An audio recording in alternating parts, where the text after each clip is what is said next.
Hi, everyone. The Business Ethics Leadership Alliance has questions and we have answers. I'm your host, Bill Coffin. Welcome to another BELA Asks episode of the Ethicast.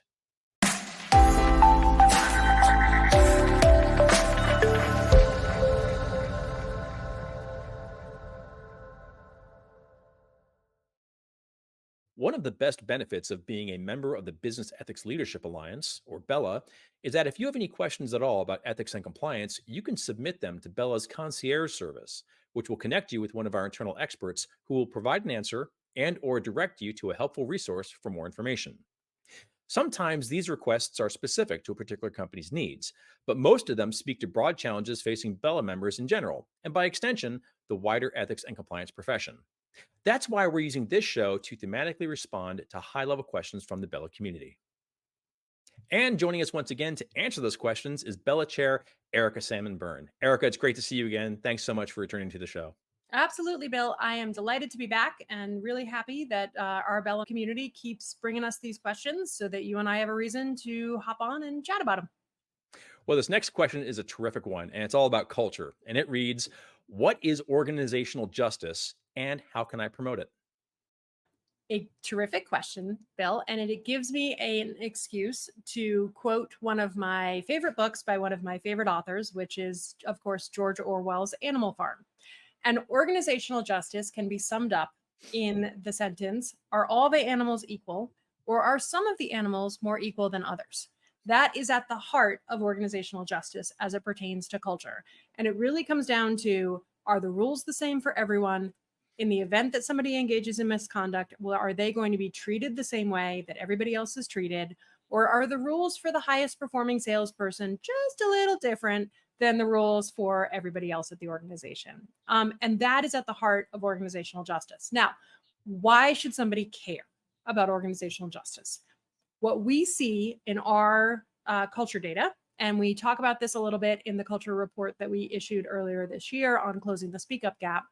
In our culture work, we see employees will cite nothing, it would happen anyway, so why should I bother? Or what would happen wouldn't be fair, in the top three reasons that they didn't raise their hand when they saw something, along with, of course, the fear of retaliation. So it really comes to that question of, how do I demonstrate to my employees that I take issues seriously, I will take action, and the thing I do will be fair, and will be fair regardless of who's engaged in the situation. That is at the heart of organizational justice, and the reason that you want to promote it is because an environment where you don't have a strong sense of organizational justice is an environment where people are less likely to raise their hand, less likely to speak up, and potentially, particularly in this environment we're in right now, where there are so many other channels for a person to go to, Mhm. potentially will take their concern outside, which is, of course, a disaster from an ethics and compliance perspective, whether they take it to TikTok and you're dealing with a reputational issue, or they take advantage of a whistleblower program like the new one that the Department of Justice has just set up, which is intended to kind of fill in the patchwork of other ways that you can bring misconduct to the attention of the government and get paid for it. So in an environment where you can take misconduct to the attention of the government and get paid for it, you really need to be thinking about, how do I shore up my speak up culture internally and make sure it's as strong as possible? So the first thing about promoting a sense of organizational justice is going to be making sure that you actually have one, which I realize sounds kind of crazy, but who's responsible for deciding on discipline at your organization in the event of substantiated misconduct? And then who's responsible for actually enforcing that discipline and making sure that discipline happens? It is not uncommon, based on our data set, for the disciplinary decisions to be the responsibility of human resources and the individual business unit leaders that are responsible for the part of the business where the misconduct happened. In the event that that is happening, you need to make sure, from an ethics and compliance perspective, that your disciplinary matrix is really specific and well set out, and that you have the opportunity to review discipline on a regular basis to make sure that like cases are handled alike.